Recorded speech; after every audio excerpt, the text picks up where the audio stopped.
Libro de Gálatas, capítulo 1. A lo mejor estarán pensando que la semana pasada se han librado de que hemos hablado acerca del llamado de Pablo y han dicho, bueno, esto no aplica a mí porque nos enfocamos en el llamado de Pablo. Pero quiero aprovechar este momento para recordar lo que Pablo ha venido diciendo en el versículo 6. Vamos a ir al versículo 6, donde Pablo dice: estoy maravillado de que tan pronto os hayáis alejado de aquel que os llamó por la gracia de Cristo para seguir un evangelio diferente. Pablo le está hablando a la iglesia en Gálatas.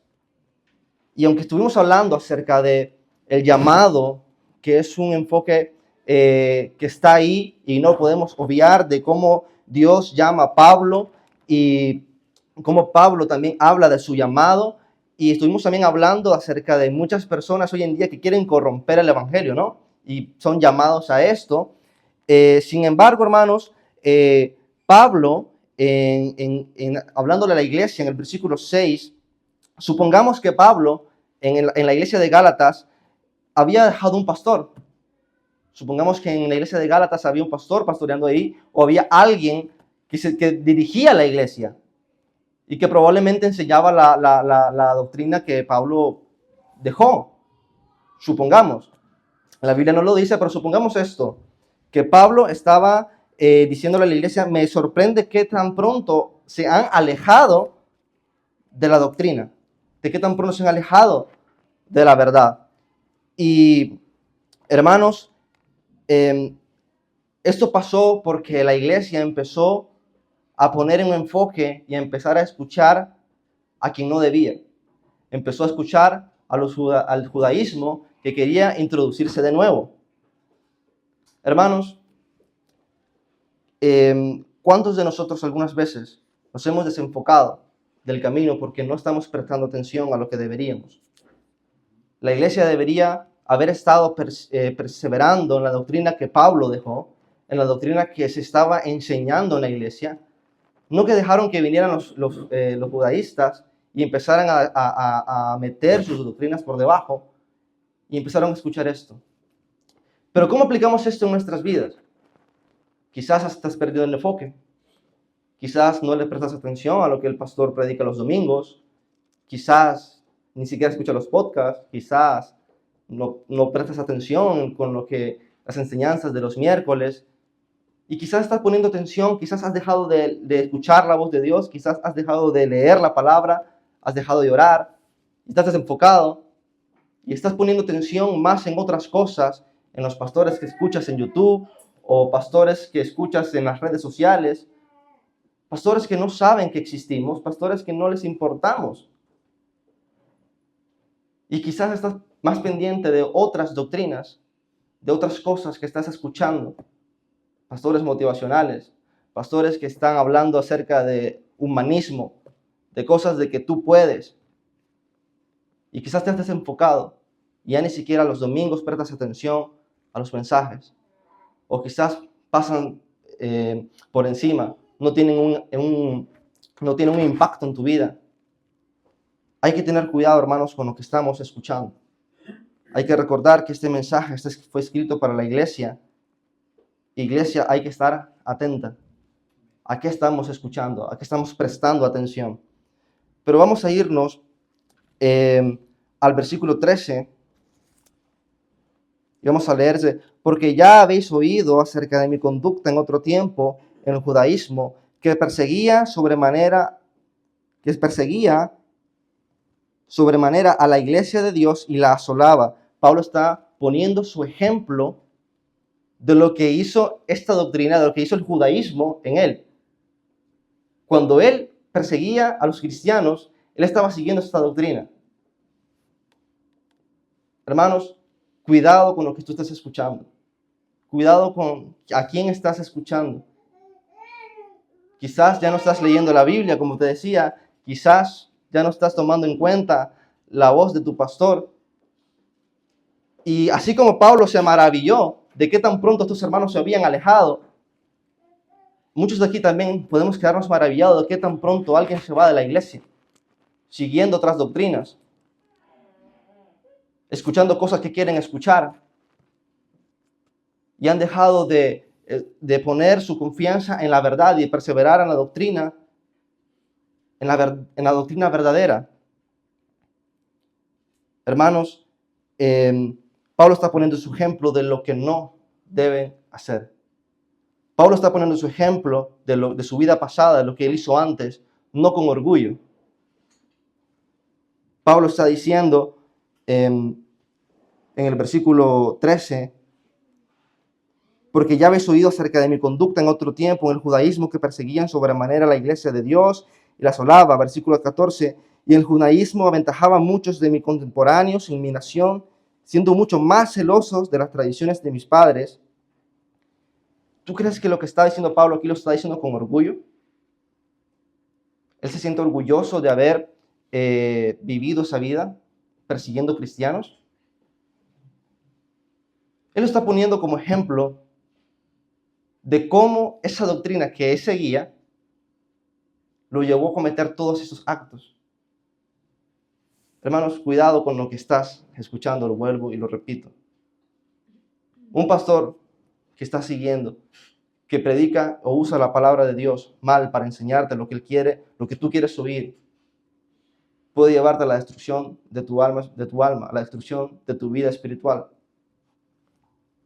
Como decía el pastor el otro día, aquí se enseña la palabra de Dios, se enseña, aunque tal vez a tu carne lo puedas sentir como palos, como que es dura la palabra, pero para el alma, para tu espíritu, es alimento. Hermanos, en el versículo 14, vamos a seguir leyendo, y en el judaísmo aventajaba mucho a muchos de mis contemporáneos en mi nación, siendo mucho más celosos de mis tradiciones, de mis padres. Pero cuando agrado a Dios, que me apartó desde el vientre de mi madre y me llamó por su gracia, revelar a su Hijo en mí, para que yo le predicase entre los gentiles, no consulté enseguida con carne ni sangre, ni subí a Jerusalén a los que eran apóstoles antes que yo, si no fui yo a Arabia y volví de nuevo a Damasco. Seguimos leyendo, vamos a leer hasta el 19. Después, pasado 3 años, subí a Jerusalén para ver a Pedro y permanecí con él 15 días, pero no vi a ningún otro de los apóstoles, sino a Jacobo, el hermano del Señor. Y aquí hay algo muy importante, hermanos, que hay que echar de ver. El evangelio que se predica, que predicamos en Iglesia Bautista Más Vida, el evangelio que predicamos aquí, o que estamos intentando predicar, ese es el evangelio de la Biblia. Es un evangelio que transforma, un evangelio que pone toda la gloria en Dios, un evangelio que no exalta al hombre y que te dice tú puedes, sino es un evangelio que te dice sin Cristo no puedes. Este es el evangelio que predicamos, el evangelio que Pablo dejó en la iglesia en Gálatas. Cualquier otro evangelio, cualquier otro pastor, entre comillas, que venga a contarte nuestra historia diferente, tú sabes que es anatema. Hermanos, y aquí Pablo dice algo importante. Menciona a quién. En el versículo 18, perdón. Sí, perdón, 19. A Jacobo, el hermano de Jesús. Este es el evangelio que predicamos. 2 hombres que han sido transformados por el poder del evangelio. 2 hombres que han experimentado al Espíritu Santo transformando sus vidas. Este es el evangelio que predicamos y el evangelio en el que creemos. ¿Por qué menciona a Jacobo? Otro hombre que no creía en Jesús mientras Jesús estuvo aquí, sino hasta después de verlo resucitado. 2 hombres que experimentaron y tuvieron un encuentro personal con Jesucristo y fueron cambiados sus vidas radicalmente. Pablo primero empieza hablando de lo que él hizo en su vida pasada, pero en el versículo dice, pero cuando agrado a Dios, cuando Dios entró a mi vida, fue diferente. Ese es el evangelio que predicamos aquí. Un evangelio que transforma. Hermanos, pregunto lo siguiente. ¿Has experimentado el poder transformador del Espíritu Santo? ¿Has experimentado la obra redentora de Cristo en tu vida? Y es una pregunta que la hago para que pensemos. ¿Hemos realmente experimentado esto que Pablo está hablando aquí? ¿Esta transformación radical la hemos experimentado en nuestras vidas? Al cabo, que el pecado que antes amábamos, el pecado que antes nos gozábamos, ahora lo odiamos, lo aborrecemos. Y quizás no estoy hablando del que tuvo problemas con el licor, o del que tuvo problemas con las mujeres, o del que tuvo problemas con dejar ciertas cosas, pero ¿te sigues deleitando en el cotilleo? ¿Te sigues deleitando en la murmuración? ¿Te sigues deleitando en cosas que para ti son sin sentidos, pero para Dios siguen siendo pecados? ¿O has experimentado realmente el poder transformador que solamente Cristo puede hacer? Hermanos, durante toda la Escritura, durante casi todos los libros de Pablo, Pablo pasa diciéndote que te examines si realmente eres salvo. Quizás a lo mejor no estás poniendo, eres salvo, pero no estás poniendo realmente todo tu esfuerzo en mejorar tu vida espiritual. Y no estoy hablando de que la salvación sea por obras, porque sabemos que no es así. La salvación es por gracia. Dice Efesios 2, 8 y 9. Si lo sabemos, Efesios 2, 8 y 9.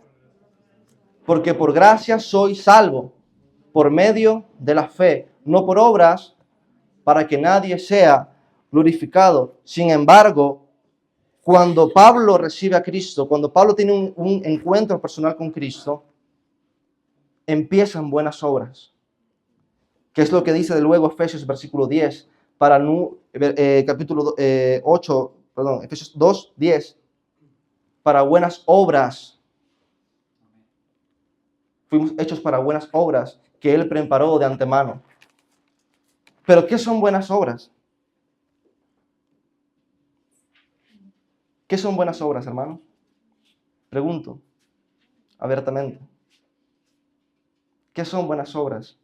Está hablando de las obras que predicó Arminio, que son obras que ponen el 1% para tu salvación. La Biblia no habla de estas obras en ningún momento. Dice 1 Corintios 10, 31. Alguien si lo puede buscar, 1 Corintios 10, 31.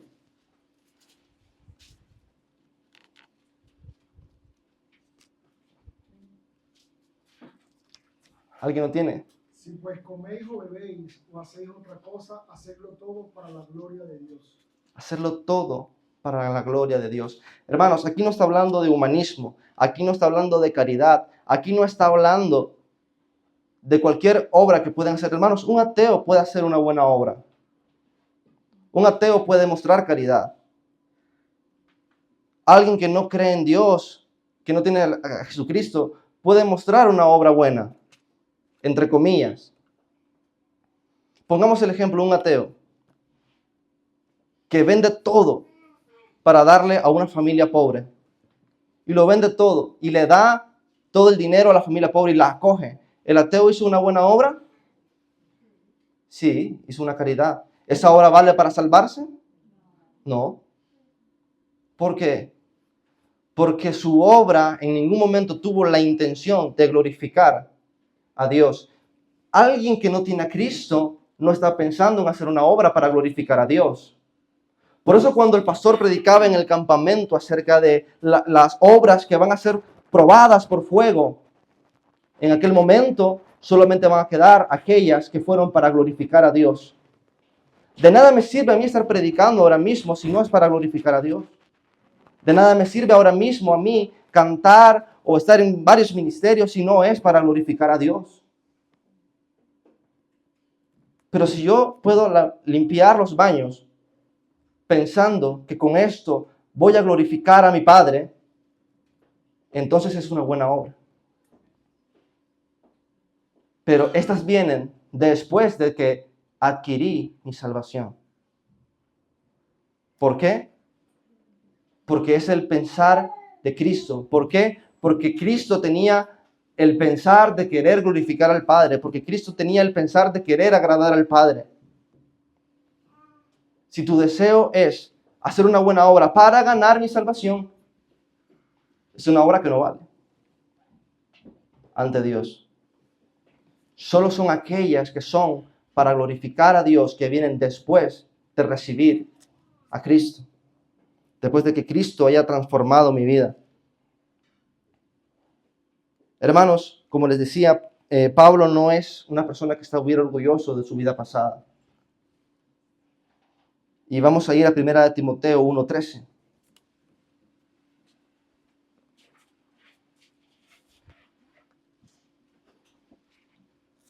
¿Alguien que lo pueda leer? 1 Timoteo 1:13. Habiendo sido yo antes blasfemo, perseguidor e injuriador, mas fui recibido a misericordia porque lo hice por ignorancia, en incredulidad. Seguimos hasta el 14. Pero la gracia de nuestro Señor fue más abundante con la fe y el amor que es en Cristo Jesús.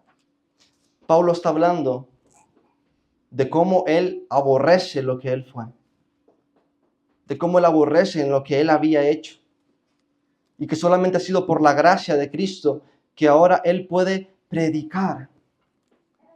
Y en otra ocasión él dice, porque no soy digno de llevar el evangelio, porque soy un abortivo. Hermanos, ¿has experimentado tú esto del Espíritu Santo, esta molestia cuando tú haces algo mal, que te dice, que te molesta, que está ahí hincándote y llevándote al arrepentimiento? ¿Has experimentado esto tú alguna vez? Bueno, amén, digo yo. Y Pablo, en casi todas las cartas, está pidiéndote, examínate, examínate, examínate si realmente eres salvo. Y le cuento esto. Había en una iglesia en Estados Unidos, en la iglesia de un predicador, Paul Washer, no sé si alguno lo conoce. Un hermano se le acercó y cuando Paul Washer estaba predicando el evangelio, se le acercó y le dijo, hermano, me he dado cuenta durante su predicación que realmente no era salvo. Porque hemos convertido el evangelio que Pablo está predicando, el evangelio que transforma, lo hemos convertido nada más en una oración. Repite una oración y eres salvo. Y durante su predicación se le acercó y le dijo, pastor, realmente me he dado cuenta que no era salvo.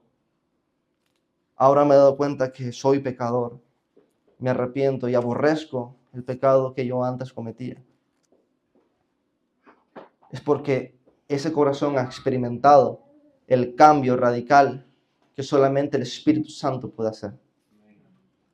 Hermanos, lo que quiero decir con esto es que si tú realmente alguna vez te has preguntado, has tenido dudas de que si soy realmente salvo, y el Espíritu Santo está tocando tu corazón, quizás hiciste una oración hace mucho tiempo, pero realmente la hiciste y no sabías lo que estabas haciendo. Como decía Pablo, por ignorancia lo hiciste. Fue una obra que hiciste por ignorancia, que quizás no sabías realmente lo que estabas haciendo. Fue por alguna emoción. Pero si tú estás experimentando en algún momento esta molestia del Espíritu Santo, como este hombre, no tengas vergüenza de venir y decirle al pastor, pastor, realmente me he dado cuenta que no era salvo. Y hermanos, cerramos en el versículo 21 que dice, después fui a las regiones de Siria y de Cilicia y no era conocido de vista a las iglesias de Judea que eran de Cristo.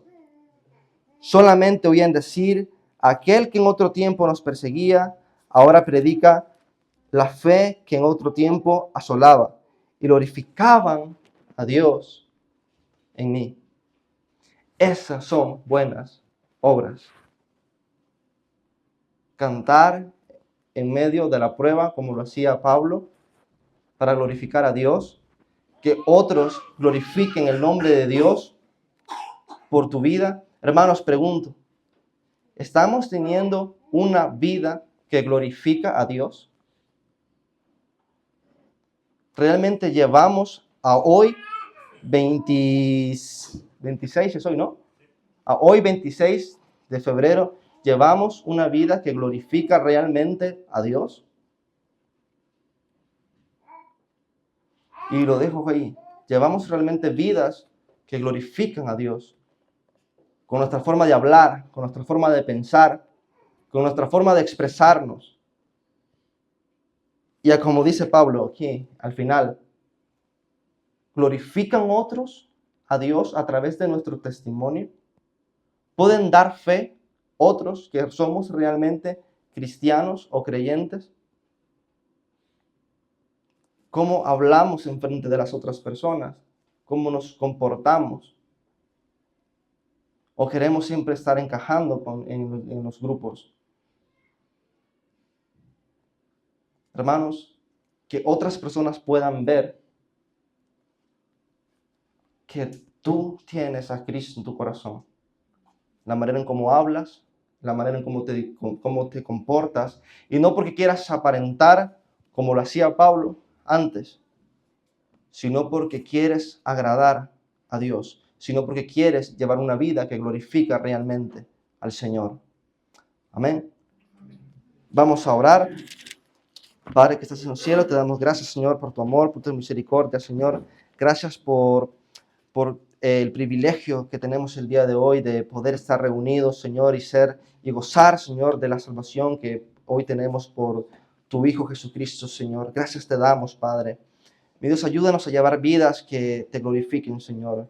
Ayúdanos, Señor, a olvidarnos, Señor, del viejo hombre, sino que enfocarnos, Señor, en las buenas obras que tú tienes para nosotros, Señor, en obras que te glorifiquen, en obras que te alaben, Señor, en dar a conocer, Señor, y engrandecer tu nombre, y enriquecer tu nombre, Señor, y poner perlas en nuestras coronas, Señor, con obras que te glorifiquen, Señor, como Pablo, Señor, que él te glorificaba a través de la predicación, con él que visitó esta iglesia con el énfasis de que se habían apartado o alejado de ti, Señor. Si nosotros nos hemos apartado, si nosotros nos hemos alejado, Señor, si hemos dejado de escuchar tu voz, de leer tu palabra, Señor, de orar, Señor, te pido en esta hora, Señor, que pongas en nosotros un corazón, Señor, mi Dios de carne, Señor, que quiera, que sea dócil, Señor, que tenga hambre, Señor, que tenga sed de ti, que quiera acercarse a ti, Señor.